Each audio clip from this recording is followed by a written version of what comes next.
സാഗരമധ്യത്തിൽ പെട്ടു ഞാൻ ഉഴലുമ്പോൾ നൗകയുമായി നാഥ വന്നിടണേ, ഒരു കര നീ എത്തിച്ചിടണമേ. യേശുവേ യേശുവേ യേശുവേ യേശുവേ. പരിശുദ്ധ പരമദിവ്യകാരുണ്യനാഥനായ ഈശോയ്ക്ക് എന്നേരവും ആരാധനയും സ്തുതിയും പുകഴ്ചയും ഉണ്ടായിരിക്കട്ടെ. നിത്യസ്തുതിക്ക് യോഗ്യനായ പരിശുദ്ധ പരമദിവ്യകാരുണ്യനാഥനായ ഈശോയ്ക്ക് എന്നേരവും ആരാധനയും സ്തുതിയും പുകഴ്ചയും ഉണ്ടായിരിക്കട്ടെ. സ്നേഹത്തോടെ അൽത്താരയിൽ നമ്മുടെ കൂടെ ആയിരിക്കുന്ന പരിശുദ്ധ പരമദിവ്യകാരുണ്യനാഥനായ ഈശോയ്ക്ക് എന്നേരവും ആരാധനയും സ്തുതിയും പുകഴ്ചയും ഉണ്ടായിരിക്കട്ടെ. സ്നേഹനാഥനായ ഈശോയെ, ഈ കൃപയുടെ സമയത്ത് 3 മണി സമയം കാൽവരിയിൽ നീ ഞങ്ങൾക്ക് വേണ്ടി ഇത്രമാത്രം നിന്റെ ജീവിതം മുഴുവനും പൂർണ്ണമായും ബലിയായി അർപ്പിച്ച് മനുഷ്യവർഗത്തിൻ്റെ മേൽ കരുണ ചൊരിഞ്ഞ സമയം, ഈശോനാഥ, ഈ തിരുമണിക്കൂറിൽ അങ്ങയുടെ മുമ്പിലായിരുന്നു കൊണ്ട് ലോകം മുഴുവനും വേണ്ടിയും ഞങ്ങളുടെ ജീവിതങ്ങളിലേക്കും നിന്റെ കരുണയ്ക്ക് വേണ്ടി യാചിക്കുന്ന സമയമാണ്.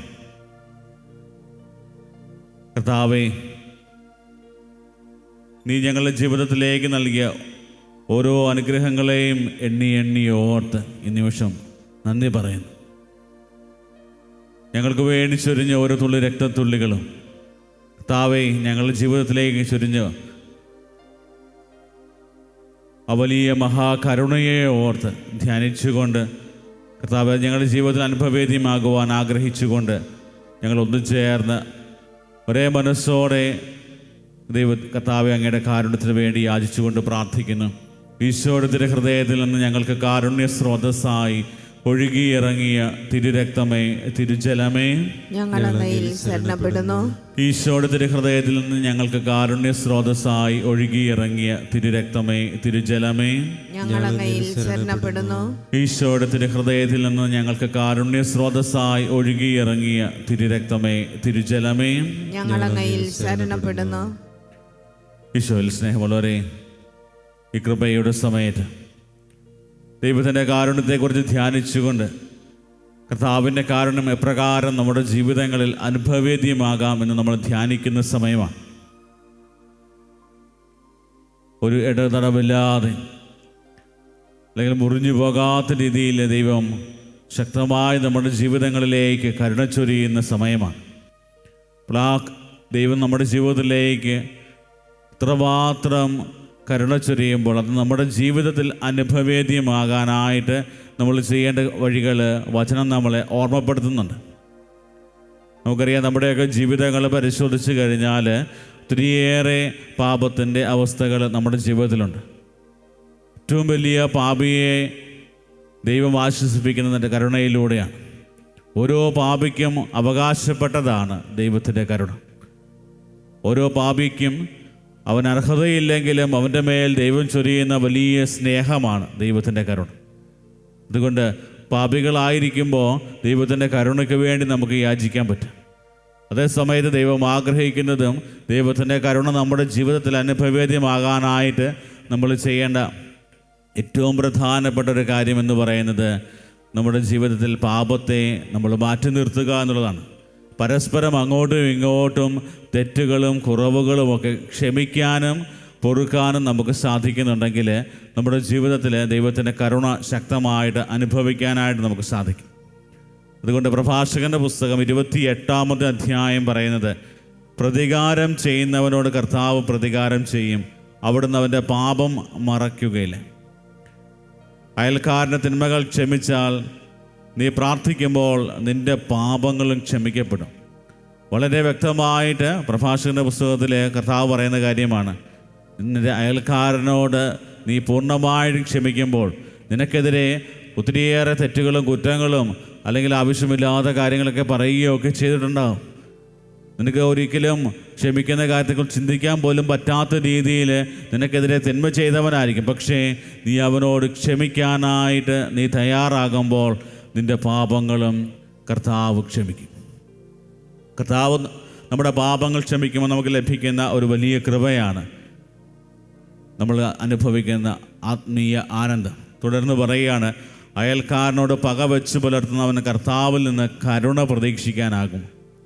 ഇന്ന് നമ്മുടെയൊക്കെ ഒത്തിരിയേറെ വലിയ ഒരു പ്രശ്നമെന്ന് പറയുന്നത്, ആരെങ്കിലും നമ്മളോട് എന്തെങ്കിലും തിന്മ പ്രവർത്തിക്കുകയോ നമ്മളെക്കുറിച്ച് ആവശ്യമില്ലാത്ത കാര്യങ്ങൾ സംസാരിക്കുകയോ അല്ലെങ്കിൽ നമ്മൾ പ്രതീക്ഷിക്കാത്ത രീതിയിൽ മറ്റുള്ളവർ പെരുമാറുകയൊക്കെ ചെയ്യുമ്പോൾ അവരോടൊക്കെയുള്ള വെറുപ്പും വിദ്വേഷവും ഒക്കെ മനസ്സിൽ സൂക്ഷിക്കുകയും അത് പകയായി, വെറുപ്പായി, വിദ്വേഷമായി അത് ഒത്തിരി നമ്മളെ പാപത്തിലേക്ക് നയിക്കുന്ന അവസ്ഥകൾ കാണാറുണ്ട്.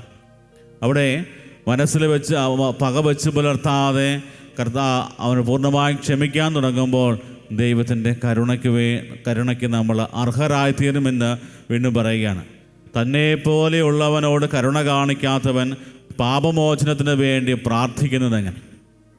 വീണ്ടും വചനം നമ്മളെ ശക്തമായി ഓർമ്മിപ്പിക്കുന്ന കാര്യമാണ്. തന്നെപ്പോലെയുള്ളവനോട് കരുണ കാണിക്കാത്തവൻ പാപത്തിനു വേണ്ടി പ്രാർത്ഥിക്കുന്നതെങ്ങനെ? നമ്മളെപ്പോലെയുള്ളവനെന്ന് ഉദ്ദേശിക്കുന്നത് എല്ലാവർക്കും അവരുടേതായിട്ടുള്ള കുറവുകളും ബലഹീനതകളും ഒക്കെ ഉണ്ട്, പോരായ്മകളുണ്ട്, അവരുടെ പാപാവസ്ഥകളുണ്ട്, അവരുടെ ബലഹീനതകളുണ്ട്. പക്ഷെ അതോടുകൂടി നമ്മൾ അവരെ അംഗീകരിക്കാനും അവരെ സ്നേഹിക്കാനും ചേർത്ത് പിടിക്കാനും അവരുടെ ബലഹീനതകളിൽ നമ്മളൊരു ശക്തിയായിട്ട് അവരുടെ കൂടെ ഉണ്ടാകുമ്പോൾ നമ്മുടെ പ്രാർത്ഥനകൾ ദൈവം കേൾക്കുകയും ദൈവത്തിൻ്റെ സന്നിധിയിലേക്ക് നമ്മുടെ പ്രാർത്ഥനകൾ ഉയരുകയും ചെയ്യും. പലപ്പോഴും ഇത്രമാത്രം എളിമപ്പെടാനായിട്ട് നമുക്ക് സാധിക്കാതെ വരുമ്പോൾ നമ്മുടെ പ്രാർത്ഥനകൾ പോലും ദൈവസന്നിധിയിൽ എത്തുന്നില്ല എന്നുള്ള കാര്യം വചനം നമ്മളെ ഓർമ്മിപ്പിക്കുകയാണ്.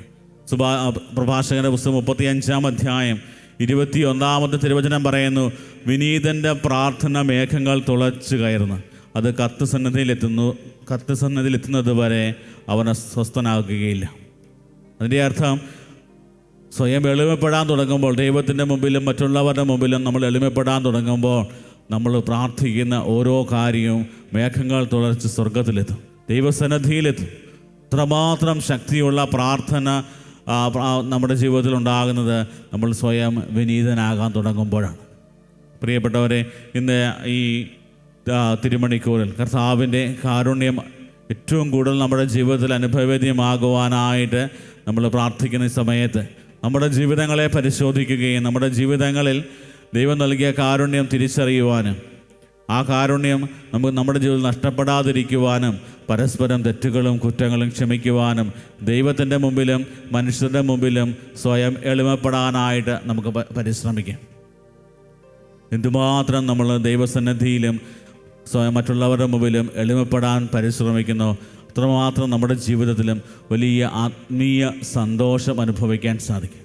നമ്മുടെ ജീവിതങ്ങളെ പരിശോധിച്ച് കഴിഞ്ഞാൽ നമുക്ക് മനസ്സിലാകുന്നൊരു കാര്യമാണ്, നമ്മുടെയൊക്കെ ജീവിതത്തിലേക്ക് വന്നു പോയിട്ടുള്ള ഒത്തിരിയേറെ കുറ്റങ്ങളും കുറവുകളും ഒക്കെ നമുക്ക് സ്വയം ഒന്ന് എളിമപ്പെടാൻ സാധിക്കാതെ പോയതാണ്. കുടുംബത്തിലെ അസ്വസ്ഥതകളൊക്കെ നോക്കിക്കഴിഞ്ഞാൽ അതിൻ്റെ പിന്നിൽ നമുക്ക് എളിമപ്പെടാൻ സാധിക്കാതെ പോകുന്നത് കൊണ്ടല്ലേ. നമ്മുടെ വ്യക്തിപരമായ ബന്ധങ്ങളിലും വീഴ്ചകളും കുറവുകളും ബന്ധങ്ങളൊക്കെ മുറിഞ്ഞു പോയിട്ടുണ്ടെങ്കിൽ അതിൻ്റെ പിന്നിൽ സ്വയം വിനീതനാകാൻ അല്ലെ വിനീതയാകാൻ എനിക്ക് സാധിക്കാതെ പോയത് കൊണ്ടല്ലേ. ഇന്ന് ഈ കൃപയുടെ സമയത്ത് കർത്താവിൻ്റെ കാരുണ്യത്തിന് വേണ്ടി ആഗ്രഹിച്ച് നമ്മൾ പ്രാർത്ഥിക്കുമ്പോൾ നമ്മുടെ ജീവിതത്തിലും എളിമപ്പെടാനും ദൈവത്തിൻ്റെ കരുണ നമ്മുടെ ജീവിതത്തിൽ നിറയുവാനും ആഗ്രഹിച്ച് നമുക്ക് പ്രാർത്ഥിക്കാം. ദിവ്യകാരുണ്യനാഥൻ്റെ സന്നദ്ധിയിലായിരിക്കുമ്പോൾ നമ്മുടെ എല്ലാ നിയോഗങ്ങളും പ്രാർത്ഥനകളും ദൈവസന്നിധിയിൽ സമർപ്പിക്കാം. വളരെ പ്രത്യേകമായി നമ്മുടെ ആത്മീയ ജീവിതത്തെ കർത്താവിൻ്റെ കരങ്ങളിലേക്ക് കൊടുക്കും. കർത്താവെ, സ്വയം എളിമപ്പെടുവാനും സ്വയം വിനീതനാകുവാനും അങ്ങയുടെ മുമ്പിലും മനുഷ്യരുടെ മുമ്പിൽ സ്വയം എളിമപ്പെട്ടുകൊണ്ട് പരസ്പരം ക്ഷമിക്കുവാനും സ്നേഹിക്കുവാനും ഒക്കെയുള്ള കൃപ തരണമേ എന്ന് പ്രത്യേകം പ്രാർത്ഥിക്കുന്നു. കർത്താവേ, നീ ഞങ്ങളുടെ ജീവിതത്തിലേക്ക് ചൊരിയുന്ന സമൃദ്ധമായി ചൊരിയുന്ന ഈ വലിയ കരുണ ഞങ്ങളുടെ ജീവിതം അനുഭവേദ്യമാകുവാൻ ഞങ്ങൾക്ക് കൃപ തരണമേ എന്ന് പ്രാർത്ഥിക്കുന്നു. ഞങ്ങൾ കുടുംബത്തിലുള്ള എല്ലാവരെയും, ജീവിത പങ്കാളിയും മക്കളെയും മാതാപിതാക്കളെയും എല്ലാം കർത്താവെ അങ്ങയുടെ കാരുണ്യത്തിന് കീഴിൽ പൂർണ്ണമായി സമർപ്പിക്കുന്നു. കർത്താവ്, ലോകത്തിൻ്റെ വിവിധ ഭാഗങ്ങളിലിരുന്ന് ഈ ശുശ്രൂഷയിൽ പങ്കെടുത്ത് കർത്താവ് നിന്നെ ആരാധിക്കുകയും നിൻ്റെ കരുണയ്ക്ക് വേണ്ടി യാചിക്കുകയും ചെയ്യുന്ന എല്ലാ മക്കളുടെ നിയോഗങ്ങൾ പ്രത്യേകം സമർപ്പിക്കുന്നു. കർത്താവേ, കരുണയോടെ അവരുടെ ജീവിതങ്ങളെ അങ്ങ് തുടരണമേ എന്ന് പ്രാർത്ഥിക്കുന്നു. കർത്താവ്, ഈ ആലയത്തെയും ആലയത്തിലെ എല്ലാ ശുശ്രൂഷകളെയും പ്രത്യേകം അങ്ങയുടെ കരങ്ങളിൽ സമർപ്പിക്കും. കർത്താവ്, ഞങ്ങളുടെ എല്ലാ വ്യക്തിപരമായ നിയോഗങ്ങളും ഞങ്ങളുടെ ആവശ്യങ്ങളും ഞങ്ങൾ പ്രാർത്ഥിക്കുവാനായി കടപ്പെട്ടിരിക്കുന്നവരെയും ഞങ്ങളുടെ പ്രാർത്ഥന ഏറ്റവും കൂടുതൽ ആവശ്യമുള്ളവരെയും കർത്താവേ, നിൻ്റെ കരുണ ഏറ്റവും കൂടുതൽ ആവശ്യമുള്ള എല്ലാ മക്കളെയും ലോകത്തെ മുഴുവനെയും അങ്ങയുടെ കരങ്ങളിൽ പൂർണ്ണമായി സമർപ്പിക്കുന്നു. ഞങ്ങൾ പൂർണ്ണമായി ശരണം വയ്ക്കുന്നത് സർവശക്തനായ അങ്ങിലാണ്. കർത്താവേ, ഞങ്ങൾ ശരണപ്പെടുന്നു എന്ന് ഞങ്ങൾ ഉറക്കെ പ്രഘോഷിക്കുന്നു. കർത്താവേ, ഞങ്ങൾക്ക് അഭയം നീ മാത്രമാണ്. ആ ഒരു വലിയ ബോധ്യത്തോടെ അങ്ങയുടെ മുമ്പിലായിരുന്നു കൊണ്ട് അങ്ങയുടെ ആശീർവാദത്തിനായി ഞങ്ങൾ സ്വയം എളിമപ്പെട്ടുകൊണ്ട് മുട്ടിന്മേലായിരുന്നു കൊണ്ട് അങ്ങയുടെ മുമ്പിലായിരിക്കുമ്പോൾ കർത്താവേ, ഞങ്ങളുടെ ജീവിതങ്ങളെ അനുഗ്രഹിക്കണമേ. നിൻ്റെ കരുണക്കടലിൽ ഞങ്ങളുടെ ജീവിതങ്ങളെ കഴുകി വിശുദ്ധീകരിക്കണമേ എന്ന് പ്രാർത്ഥിക്കുന്നു. താനും സ്വരത്തിൽ ദൈവത്തെ സ്തുതിച്ചുകൊണ്ട് കർത്താവേ, ഞങ്ങളെങ്കിൽ ശരണപ്പെടുന്നു എന്നുള്ള പ്രാർത്ഥനയോടെ കർത്താവിൻ്റെ ആശീർവാദം നമുക്കിപ്പോൾ സ്വീകരിക്കാം.